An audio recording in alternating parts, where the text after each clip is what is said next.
Today is Friday, February 24th, 2017. Ask ServiceMonster 00 Trey. In this episode, the most common problem to a service business's growth. Win a ticket to the National Achievers Conference with Tony Robbins, Gary Vaynerchuk, and Robert Herjavec this Wednesday in Seattle. And who exactly won the ServiceMonster lifetime subscriptions? This week on social media. This week on social media. This week on social media. Oh, this is so fun. Okay.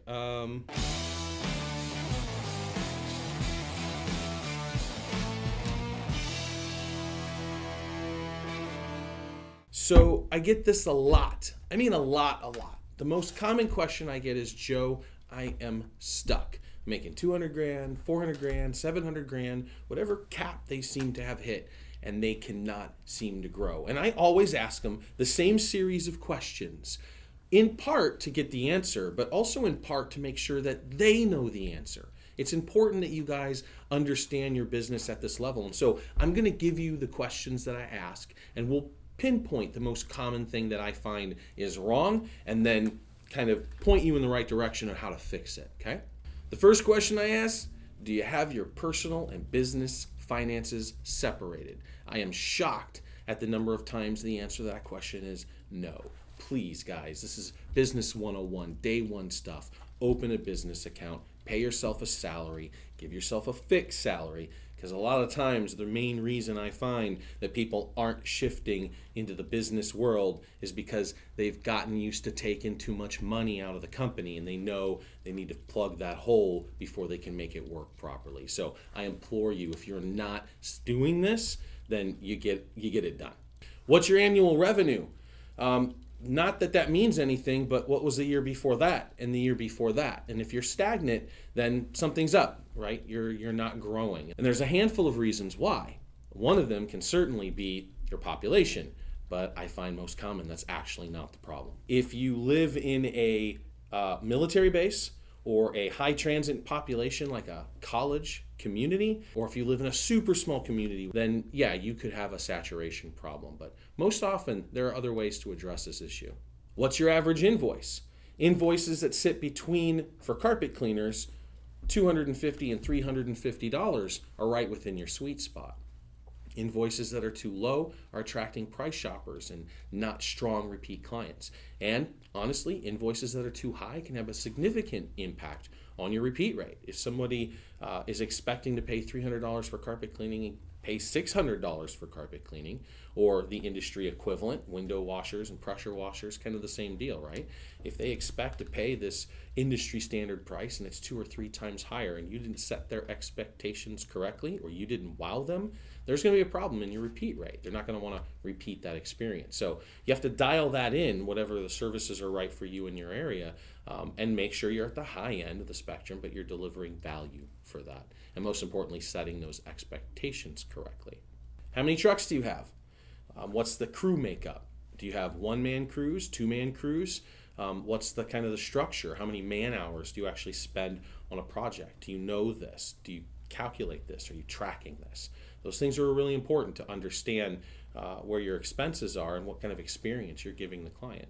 Also, then you can take a look at your total annual revenue in your truck and divide that up and kind of figure out from a profit standpoint what each truck on average is bringing in. That's an important number to know. What's your service breakdown? Your products and services, like how do they break down on a pie chart? And what percentages are dedicated to specific parts of what services you provide? What is your community buying from you? Hone that, dial that in, right? Understand what they're buying on that kind of a scale annually from your company. How many clients have you serviced in the past 2 years? The reason why this number is important, because this represents kind of your true customer base.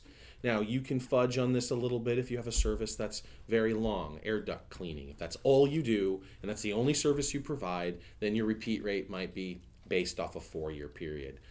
But for the most part, 2 years is great for any service industry, and you're looking at your repeat rate within that spectrum. So how many clients have you serviced in those last 2 years? That's important. And compare that year before year, and kind of see where your growth is at. Where are your clients coming from? What lead sources are you pulling them in from?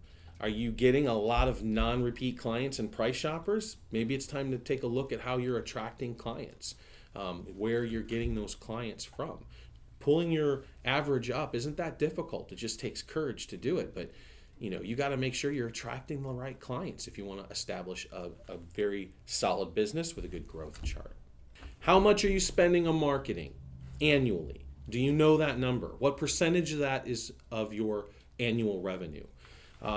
Experts will say drive that towards 30%. I have yet to see it that high. I'm trying to do it myself. I'm getting resistance from my partners.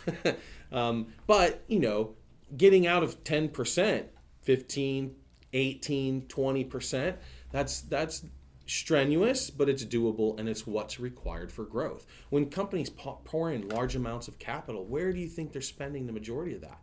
It's on advertising to pull in new clients and build the business, because that's the engine that's going to drive you for years to come. How much of your marketing budget are you spending on client retention? Intentional client retention strategies. You guys know I preach this stuff all the time. I am insane when it comes to client retention because it is the number one factor. That's going to drive your business to growth, and we'll talk about that here in a second. But understanding how much of your budget you're spending on client retention is important.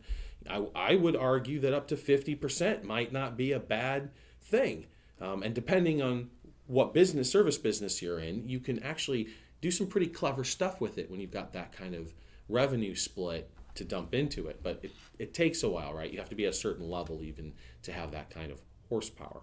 What's your repeat rate? What is it? The real one.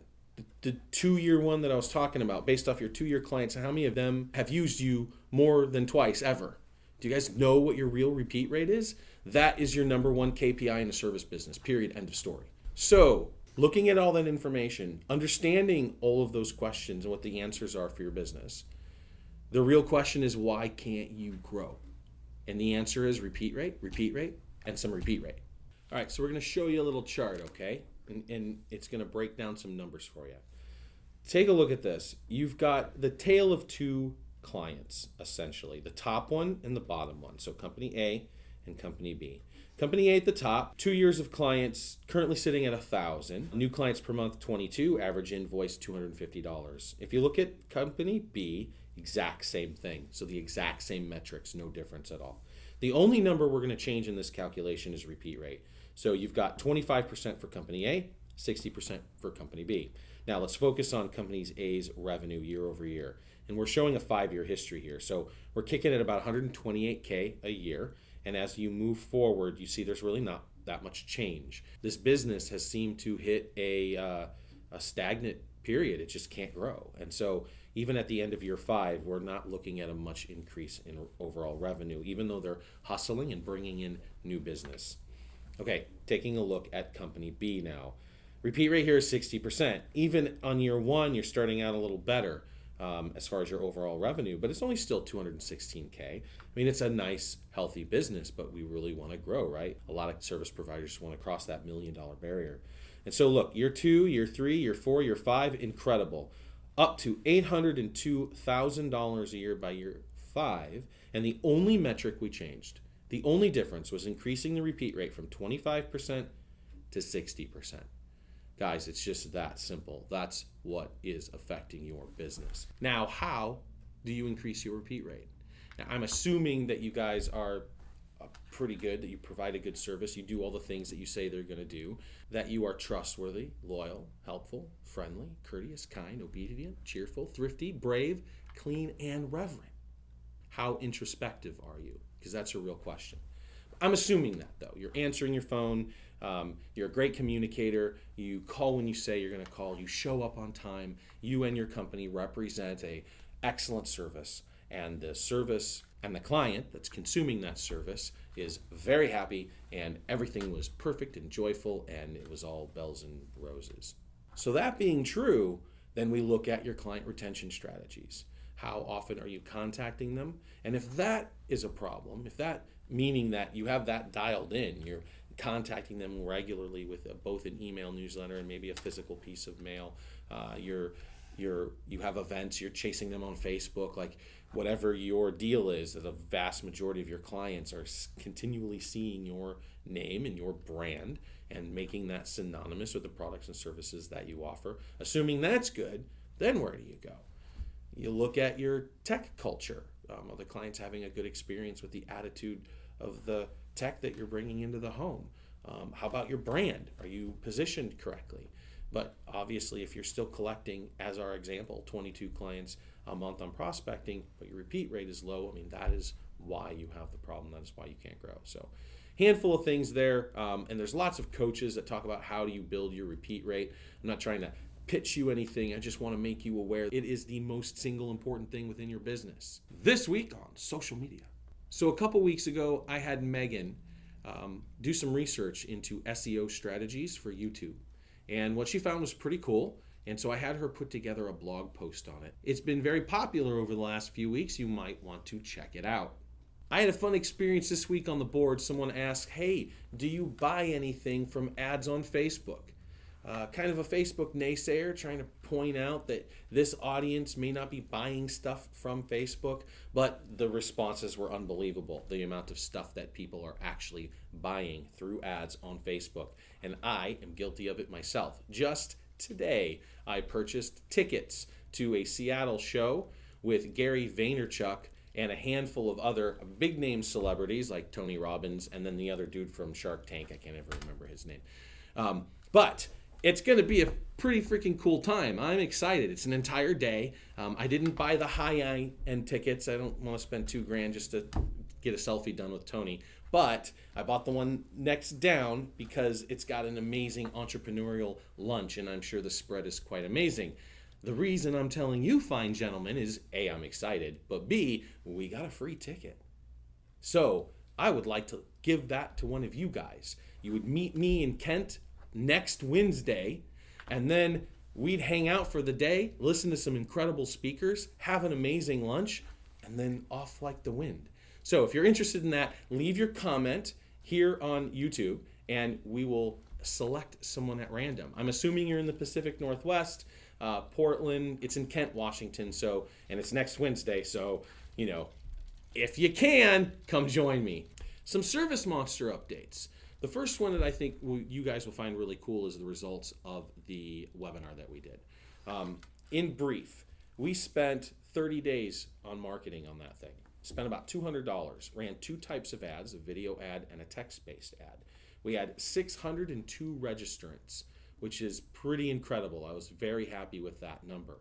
Now, obviously, a lot of those were driven through that advertising campaign. But if you think about it, a lot of it has been driven by ServiceMonster's play in social media over the last few months, building up our brand and our awareness by giving you guys as much value as I can squeeze out of the company.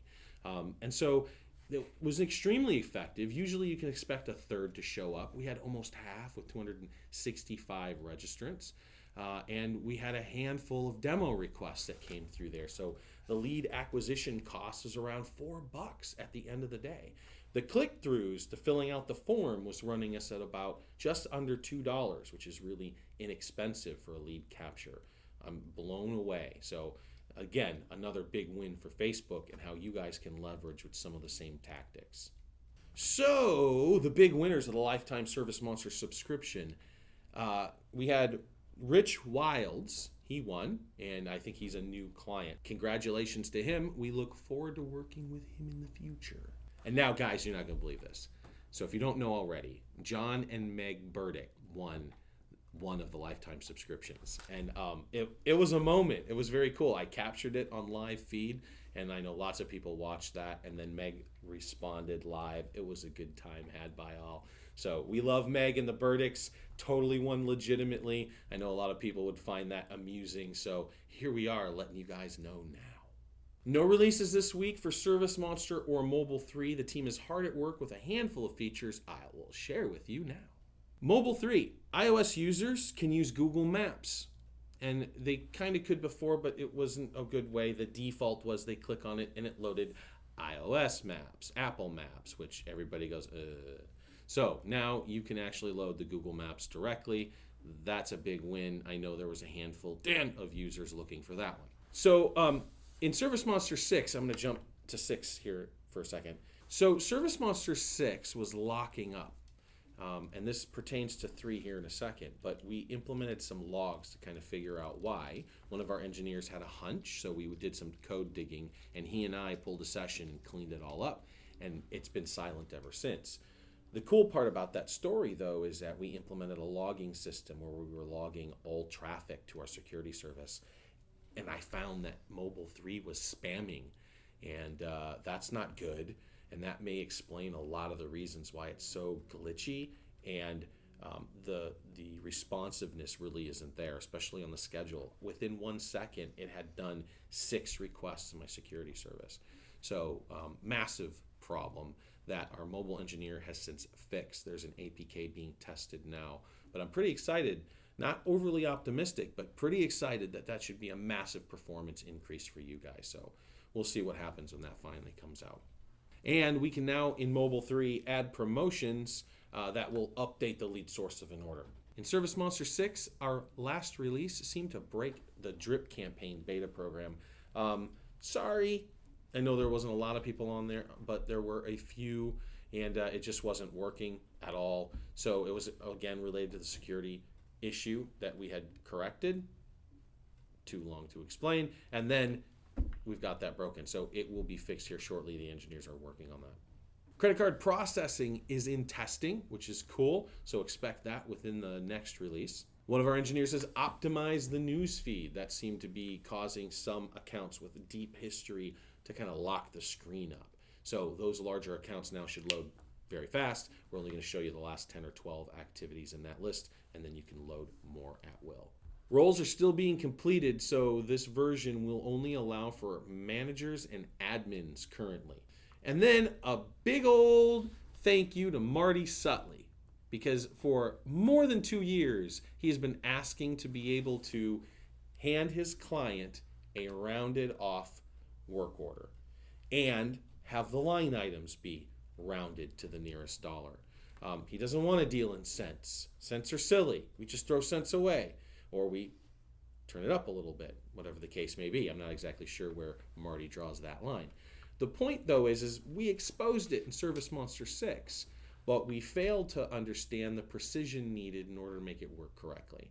And so I fired up the team after a pretty good conversation yesterday, and today we are focused on making sure that we're addressing that issue and extending the digits of the calculation to 5, which is what QuickBooks does, which makes the most sense.